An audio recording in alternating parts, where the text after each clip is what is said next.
जय हिंद बच्चों। तो आज हम ये क्वेश्चन सॉल्व करेंगे जो कि एस थ्योरम से है on the topic RC circuit.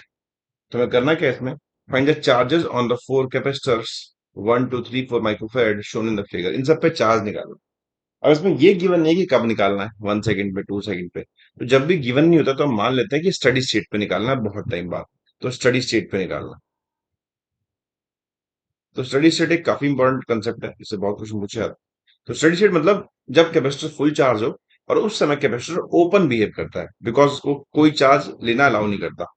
तो अगर मैं सर्किट को ड्रॉ करूँ एक बार दोबारा से, तो सर्किट कुछ ऐसा इस टाइम बिहेव कर रहा होगा।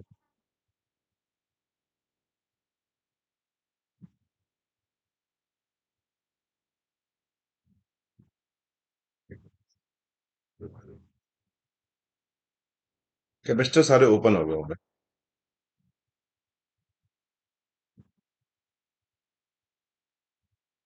तो ऑब्वियसली ओपन हो गए तो यहाँ से तो कोई करंट जाएगा नहीं, बिकॉज ये ओपन है। सिमिलरली यहाँ से भी कोई करंट नहीं जाएगा, इस जगह से भी, तो इन सब में करंट जीरो हो जाएगा इस समय, है ना। तो यहाँ से अगर मैं करंट को लिखूं कि ये करंट, मान लें कि ये करंट आई गया, तो वो सारा करंट यहीं जाएगा और यहाँ से ऊपर भी नहीं जा सकता क्योंकि कोई रास्ता ही नहीं जाने का। तो ये सारा करंट आई फिर यहाँ चला जाएगा। आई वन बोल सकते हैं इसको। दैट मीन्स कि ये दोनों सीरीज में आ जाएंगे, बिकॉज ये ऊपर वाला पॉइंट हट चुका है। सो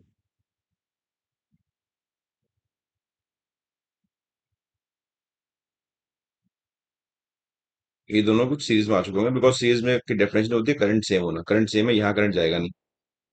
तो दोनों सीरीज में आ चुके हैं, तो ये सर्किट कुछ कुछ अगर देखें तो कुछ ऐसा दिख रहा होगा। अ,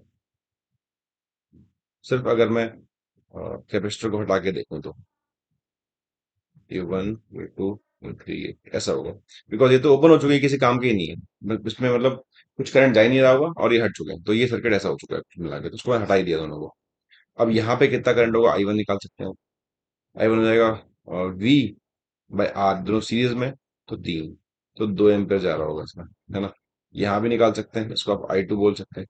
तो वी, बिकॉज ये तीनों पैरेलल में, दैट मीन्स की जो पोटेंशियल डिफरेंस है, ये 6 वोल्ट की जो बैटरी लगी हुई है, ये सारा 6 वोल्ट इनको ही मिल रहा होगा और ये सारा 6 वोल्ट इनको ही मिल रहा होगा, इनको सारे पैरेलल में लगे।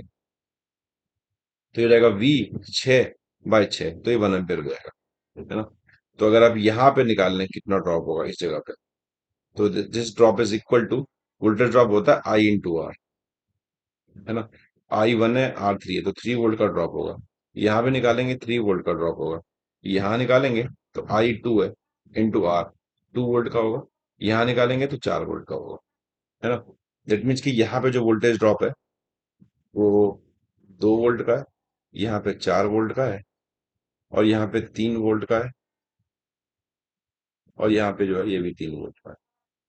अब ये जो सर्किट है, ये और ये दोनों आपस में, ये और ये दोनों आपस में पैरेलल लगे। इट मीन्स कि जितना वोल्टेज ड्रॉप यहाँ पे, उतना ही ड्रॉप यहाँ भी हो रहा होगा उस समय पे। तो यहाँ का जो वोल्टेज है वो भी 2 वोल्ट ही होगा। तो यहाँ पे जो चार्ज निकल के आएगा वन वाले पे, वो आ जाएगा सी इंटू वी, दैट मीन्स की 2 माइक्रोफेरेड। क्योंकि जब टू पे निकालेंगे तो यहाँ अगर 4 वोल्ट का ड्रॉप है, तो यहाँ भी 4 वोल्ट का ड्रॉप होगा। तो सी इंटू वी करेंगे तो हो जाएगा 8 माइक्रोफेरेड। सिमिलरली अगर आप क्यू थ्री निकालेंगे, तो यहाँ पे ड्रॉप कितना है, तो 3 वोल्ट का, तो यहाँ पे 3 वोल्ट का, तो यहाँ भी 3 वोल्ट का ही होगा। तो 3 इंटू 3, 9 माइक्रो कूलम, सॉरी।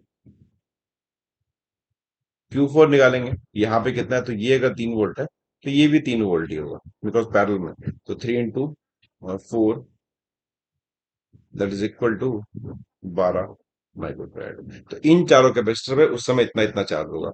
तो करना क्या है बेसिकली, हमको उन कैपेसिटर के अक्रॉस वोल्टेज निकालना है। उसके लिए हमने कुछ चीजें करी, फिर वोल्टेज निकाल के सी इंटू वी लगा दिया, तो ये निकल के आंसर आया।